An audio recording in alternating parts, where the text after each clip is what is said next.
Good afternoon, everyone, and thank you for joining for this COVID-19 update.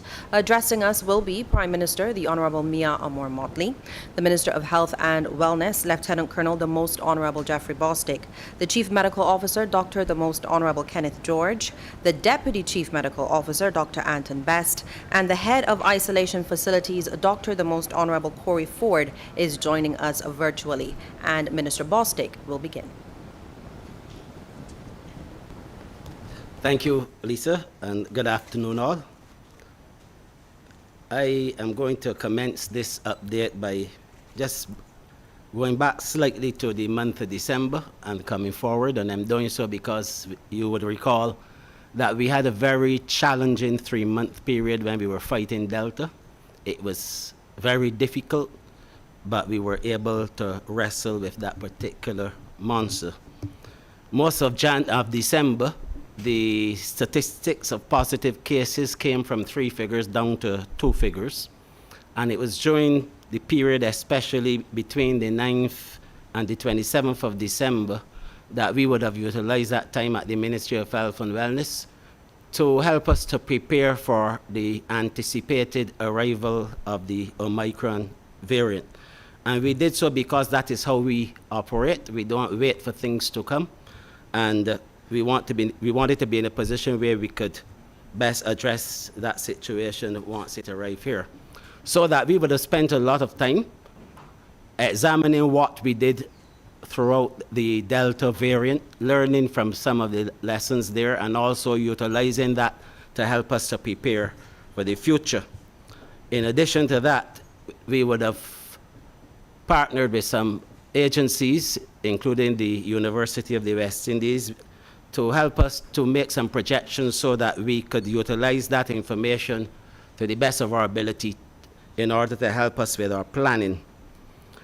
So that between the 2nd and the 4th of January so far, what we've seen obviously is an increase in our positivity rate, with 200 cases out of 896 on the 2nd, 538 out of 2,383 tests on the 3rd, and then yesterday's results, which I will give now, we were able to conduct 2,111 tests, and there have been 479 positive cases. 479 positive cases.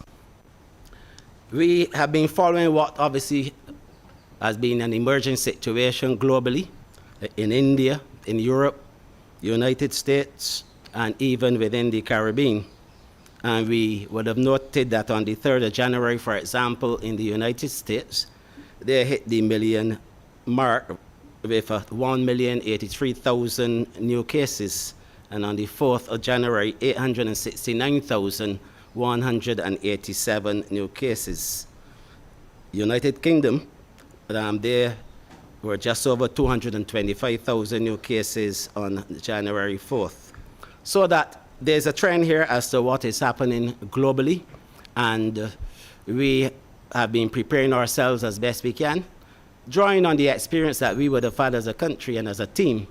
And I'm happy to say that we have all of those persons who were with us throughout the pandemic, and so we are in a position now to be able to make projections and to better prepare as we go along. So those are really the statistics for today. And like I said, we would have been preparing over the last several weeks, and I now would ask Dr. Anton Best, the Deputy Chief Medical Officer, to carry on with the briefing.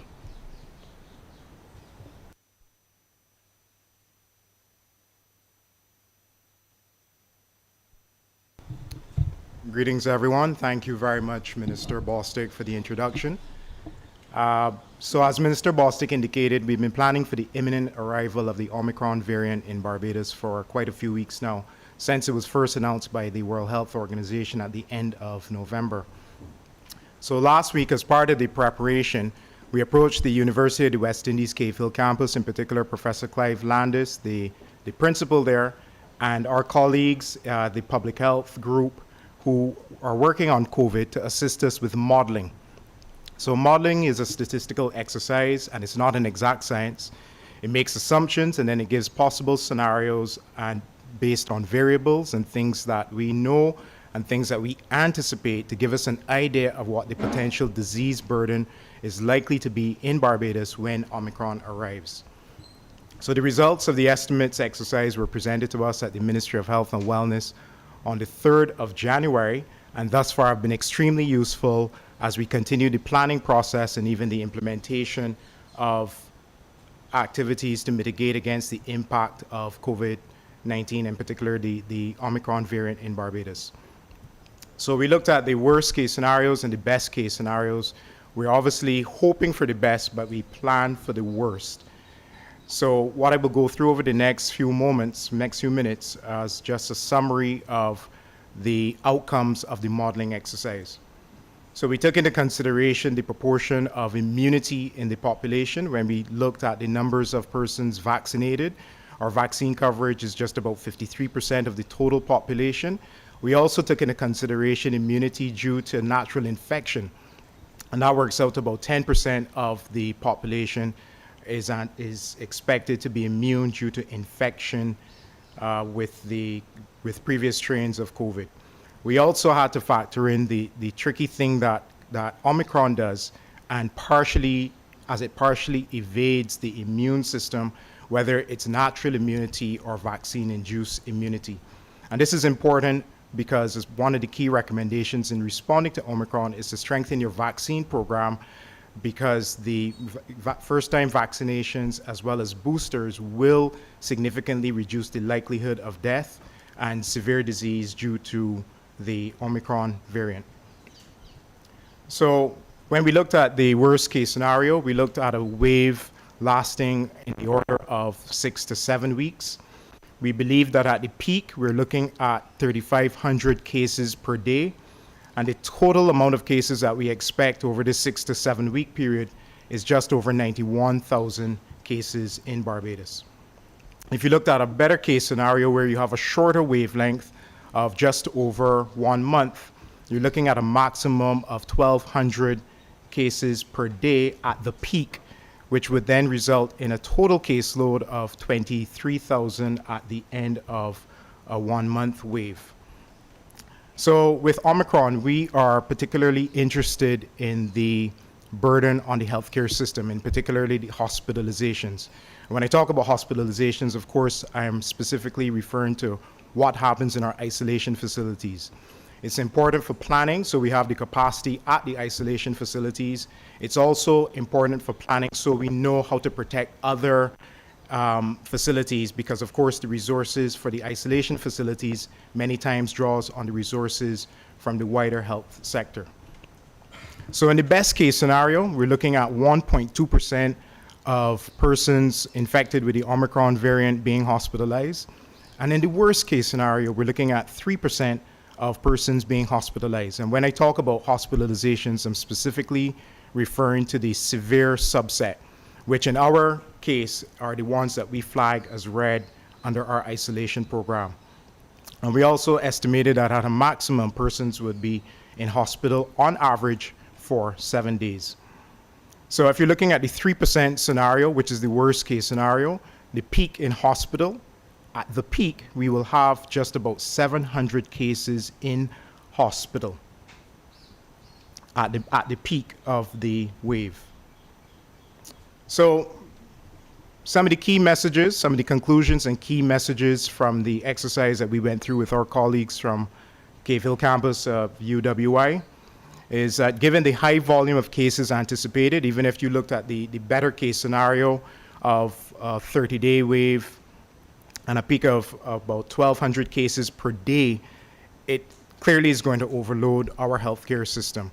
So they've recommended that we continue the focus on home isolation, and this is a program that would have started in August of 2021, but also self-monitoring and self-isolation is going to be very critical as we prepare for this next wave.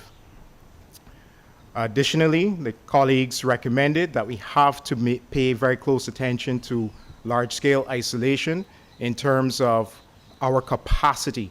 So right now we have 2 facilities up and running. There's the Harrison's Point facility and Sun Bay Hotel. We are already in the planning stages of of securing additional sites at short notice for the expected surge in hospital cases. As I mentioned earlier, the colleagues from the UWI recommended full vaccination and vaccination with boosters.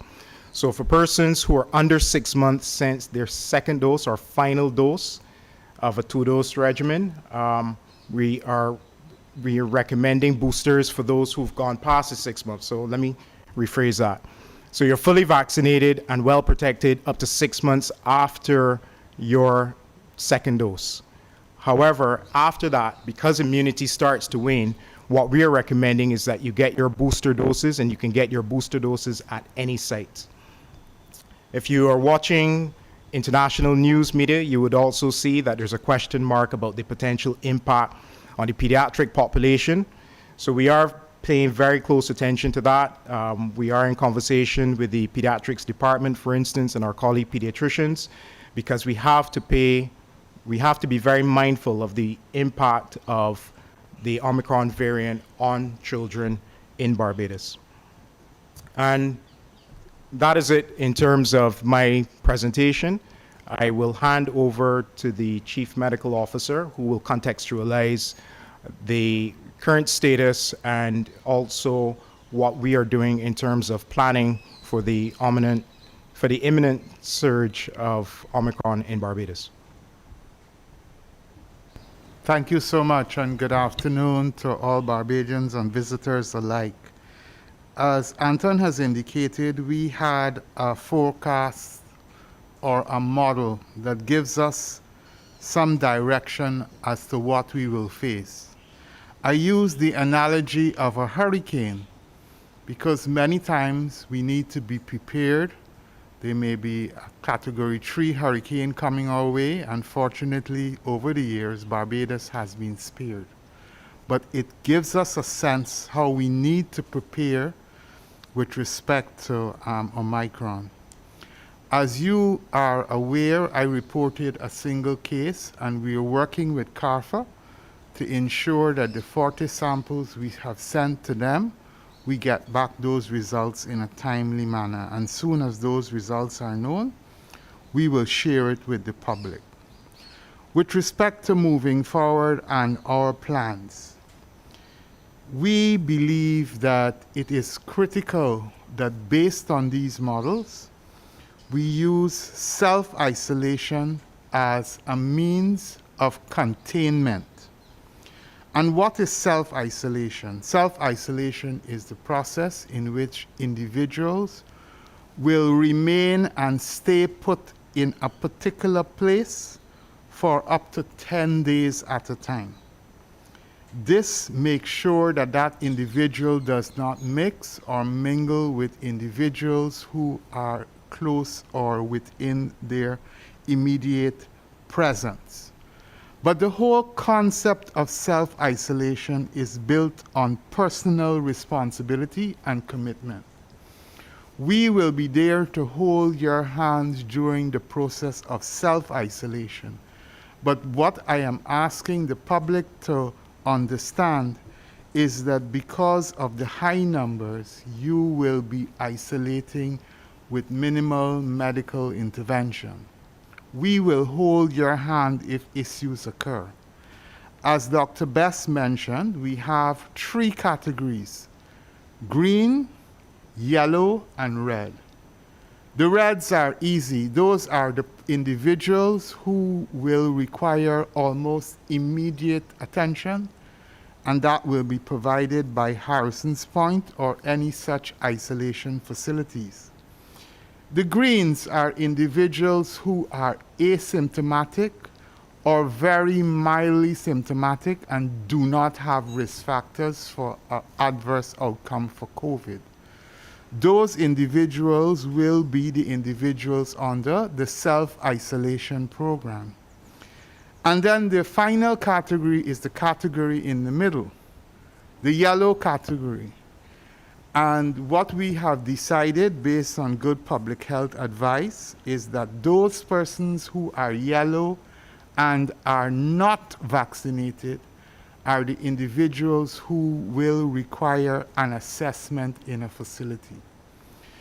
The individuals who are yellow and who are vaccinated, we will keep a special eye on you, but you will be quarantined at home. So that is our plan with respect to handling the large surge.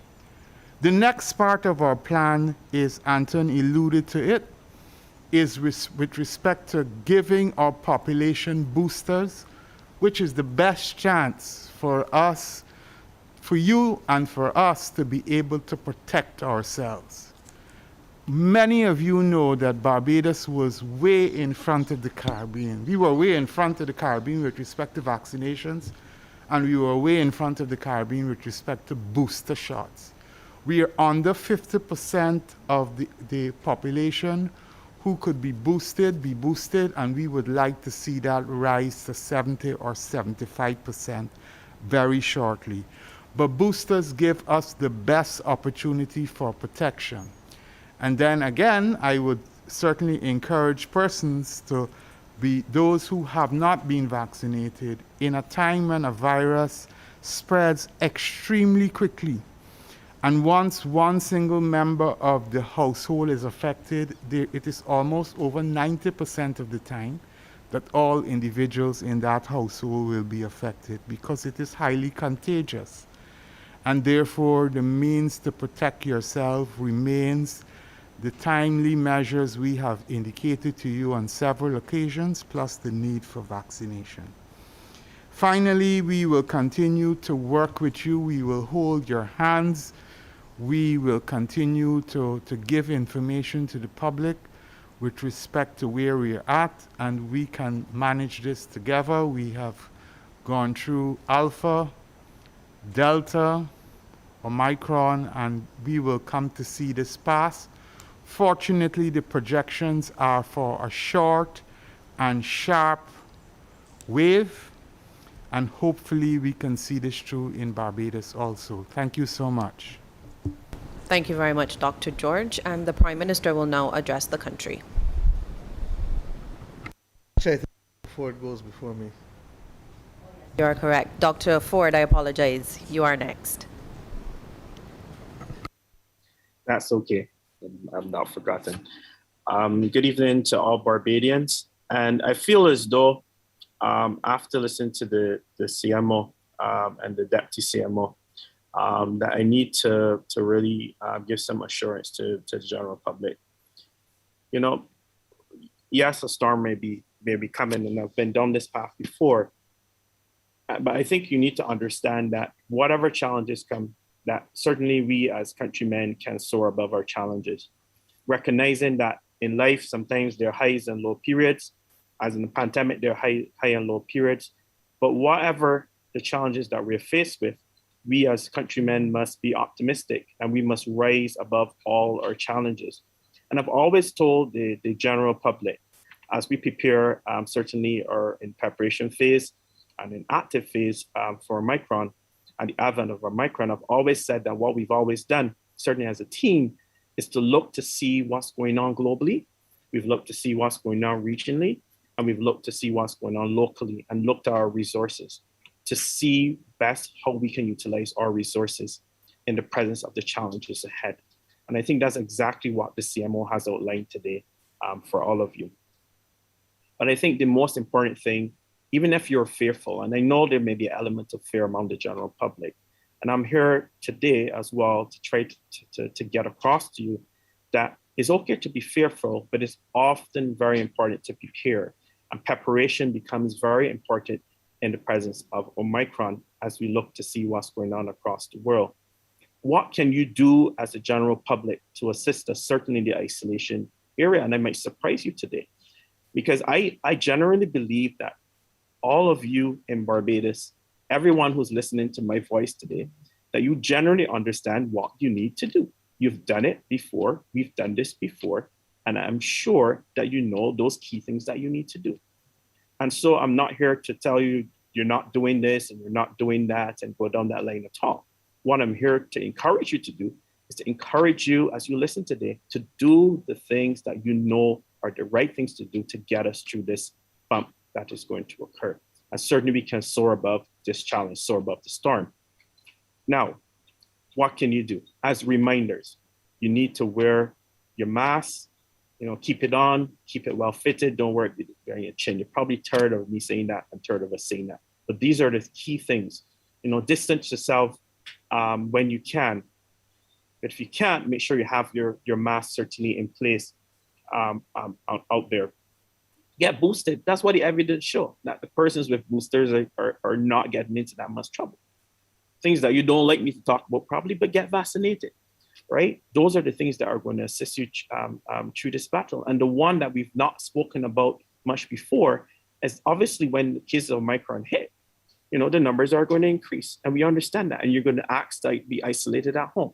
So the next part you're going to do to help us is to stay at home for the period which you're told to stay at home so that it doesn't continue to spread throughout the communities.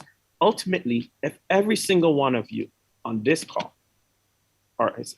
or conference or meeting adheres to those particular events, we would ride our way safely through this storm and soar above the challenges which would occur.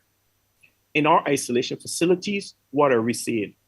In our isolation facilities, and both in primary isolation B and A, primary isolation A, as you might remember, not spoken about it before, long ago, but in our primary isolation area, most sick people are, we only have 7 sick people. In our primary isolation B, we have a total of 12 individuals. So that gives you a total of 19. Out of that 19, 13 of them are above the age of 61. That's a large population which you need to get boosted as well, or those who have not been boosted or get vaccinated. And that alone spells the story. We have one person between the age of 20 and 30 in that group who's there. And I'll take the opportunity as well, as I encourage you to try to prepare for the oncoming event, certainly of Omicron, to tell you that we've had several successes, and one of those successes recently was our ability to extubate an individual. That means take that tube out the mouth, and that person is up well and fine. And that's something I really want to congratulate our intensive care team for at the facility. But to also make you aware today that unfortunately today we lost a young child at our Enmore facility. Who was the age of 14, who had other underlying conditions, which I'm unable to discuss certainly at this meeting, but he was extremely ill. And us, for our group at isolation, and on behalf of the pediatric team, we give condolences to the family with regards to that particular aspect. But be assured that certainly for us in isolation and those in the Ministry of Health, that we're going to continue to fight to get past this particular surge. We have been here before, Barbados. We've been here before. All of you have been afraid, you've been nervous about all the different waves, the Alpha, the Delta, the Omicron, whatever else is to come, even the one in France that's out there lurking. And we're all afraid. But I think if we continue to do the things that we know are right, if we continue to follow the protocols, that I believe that we will walk our way through this quite safely. So I encourage you to do that today and continue to support us certainly in the isolation team, and also continue to support us certainly at the hospital level. Thank you. And thank you very much, Dr. Ford. And now we go to the Prime Minister. Thank you very much, Lisa. I first of all want to say good afternoon to all Barbadians, and to say that I'm here this evening with the officials from the Ministry of Health, because I think that when I spoke to you on December 27th, I indicated in very clear language, and I look back at it, that Omicron is coming and it will impact us, and that I want us to approach Omicron and fight it as one nation. The truth is that we know, and the modeling which has been done, as you heard from Dr. Bess and Dr. George, is a model and a forecast.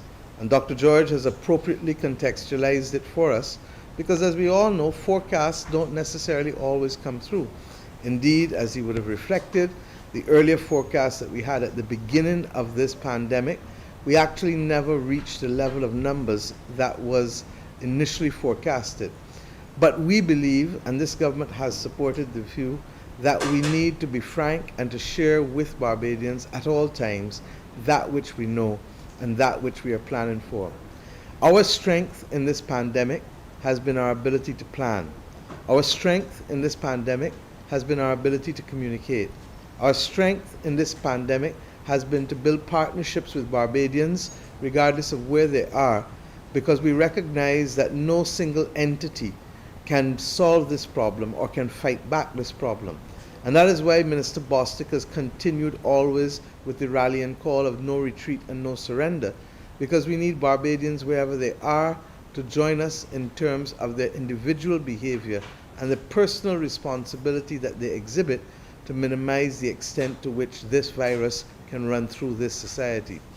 We've indicated, therefore, that this modeling helps us with the planning.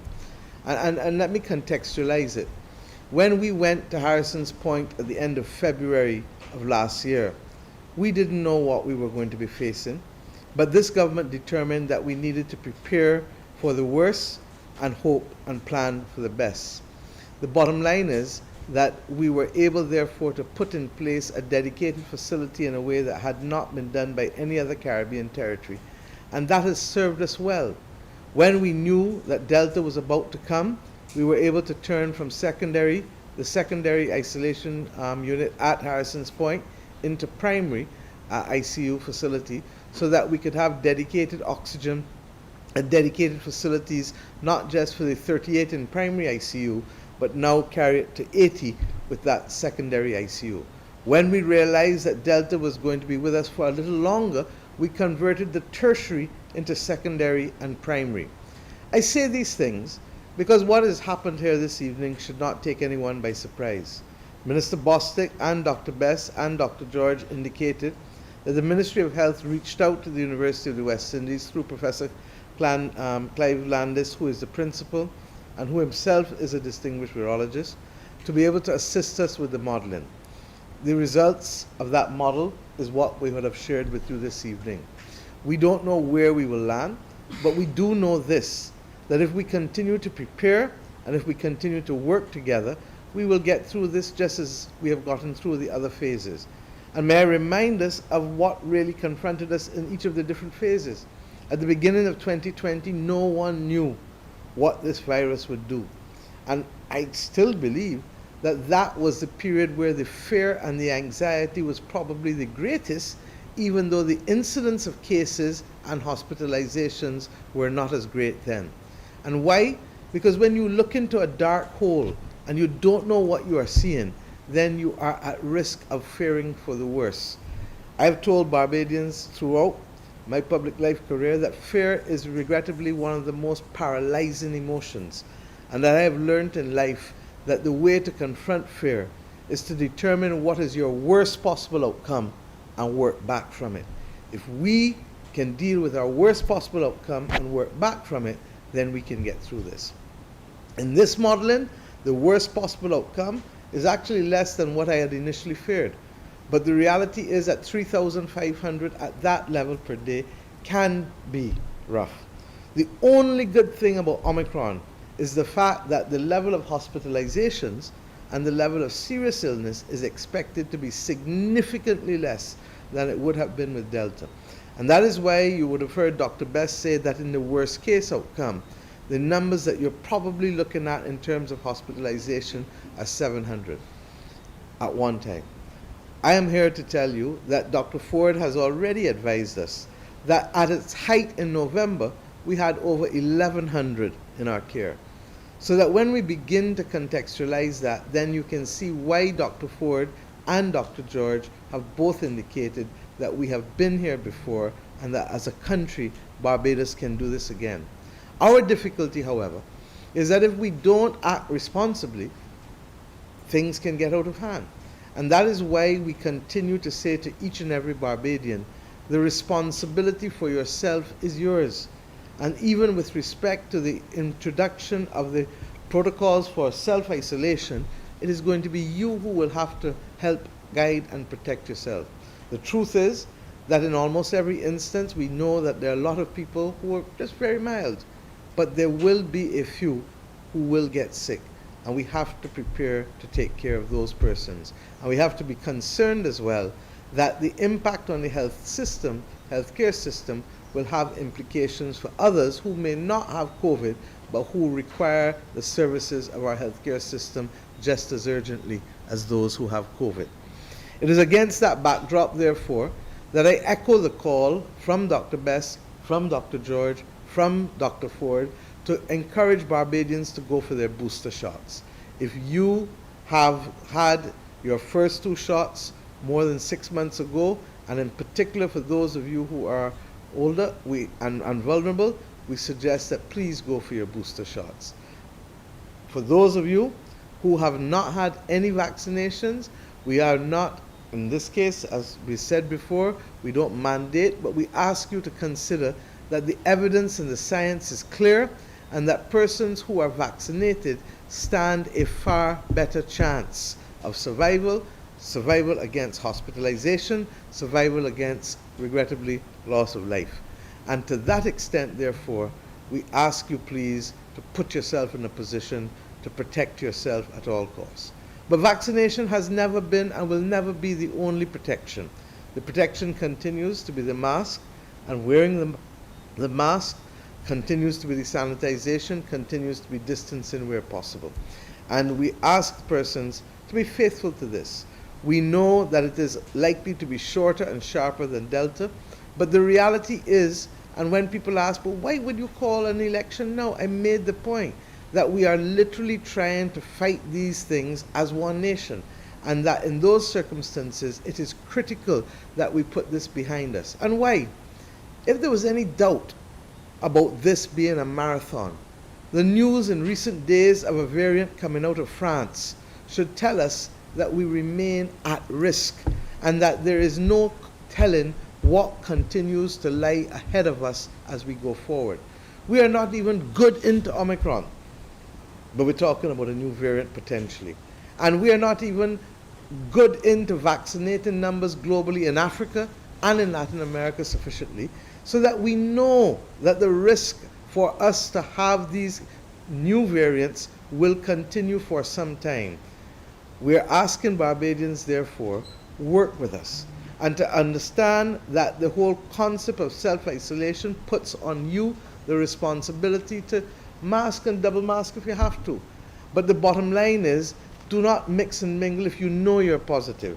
And for those of us who are moving around as we go around, continue to wear a mask and continue to take all the precautions. Bounce, no shaking of hands. And these are the things that can help us get through this. And why? Is Barbados on Mars? No, it isn't. Barbados is right here on planet Earth, the same place where the United States of America has recorded on the 3rd of January 1 million cases per day. Barbados is on the same planet Earth as the countries from Europe and from the countries from Asia. So that we know that this 2-year exercise that we've been going through is hard. But at the same time, we are not the only ones being affected. And against that backdrop, we have to be prepared to take care of ourselves. I said at the beginning, our success has come by being prepared. Our success has come by ensuring that we put in place all of the necessary measures. We accept that in many instances, it's going to be difficult to test a lot of people, largely because the world itself is going to probably face shortages with respect to testing. And the Omicron literally outpaces contact tracing in a way that the health officials readily accept. So that it does mean take care of yourself. The good news is, as I said, most people have reported that this is for them no more than a bad flu, but by the same token, it will be for some a major issue. And therefore, we need to look out for each other, protect each other, and to ensure that we get through our business, and whether it is 4 weeks or 8 weeks, ensure that we get through this period. By the same token, we continue to be vigilant with respect to other variants, and we continue to ask Barbadians to recognize that the best way to fight this pandemic, the best way to fight all of the major national challenges that we have, is for us to do so as one people with one voice, and ensuring that we can do so together. This is the challenge that we put to each and every one of you, but we are confident, as we have been when it was no name other than a new pandemic, when it became Alpha at the beginning of last year, when it became Delta for us in the middle of last year, and now that we go into Omicron, the truth is that this is likely to be much, much less serious than Alpha and Delta, but we cannot take it for granted because of the high level of contagion that it has. You heard Dr. Ford say that it is likely that if you have one person in a house having it, that it will probably spread to others. So let us take our own health into our own hands. Let us be responsible. Let us recognize that as a nation we can overcome this. And let us do all the things necessary equally at this point to also to be our brothers and sisters keeper, recognizing that where persons need our assistance, particularly with the self-isolation and the home isolation, that we are in a position to be able to assist. Thank you very much, and I wish all of us the very best as we come together as one to mount this. We do not have, as you heard earlier, the formal results from CARFA yet, but the level of cases and the indications in the pre-screening would suggest that it is here, as I indicated on the 27th of December when we said it was our view that it was coming. We believe that we can do this together, and we believe that we can do this well. Thank you very much. And thank you very much, Prime Minister, the Honorable Mia Motley. Let me also thank the Minister of Health and Wellness, Lieutenant Colonel the Most Honorable Jeffrey Bostic, the Chief Medical Officer, Dr. the Most Honorable Kenneth George, the Deputy Chief Medical Officer, Dr. Anton Best, and Head of Isolation Facilities, Dr. the Most Honorable Corey Ford. Do have a good evening.